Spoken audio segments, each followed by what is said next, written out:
1400 साल पहले की बात है, जब अल्लाह के महबूब हज़रत मोहम्मद मुस्तफ़ा सल्लल्लाहु अलैहि वसल्लम मक्का की गलियां छोड़कर अपना घर, अपना वतन, अपना सब कुछ अल्लाह की रज़ा के लिए कुर्बान करके मदीने की राह पर चल पड़े।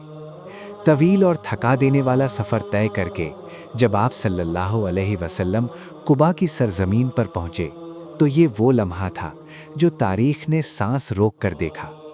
आप सल्लल्लाहु अलैहि वसल्लम ने यहाँ कदम रखा और फिर अपने दस्ते मुबारक से एक ईंट उठाई, फिर दूसरी, फिर तीसरी। हज़रत अबू बकर सिद्दीक, हज़रत उमर फ़ारूक, अंसारो मुहाजिरीन सब ने मिलकर ईंटें उठाईं और यूं इस्लाम की पहली मस्जिद मस्जिद कुबा वजूद में आई।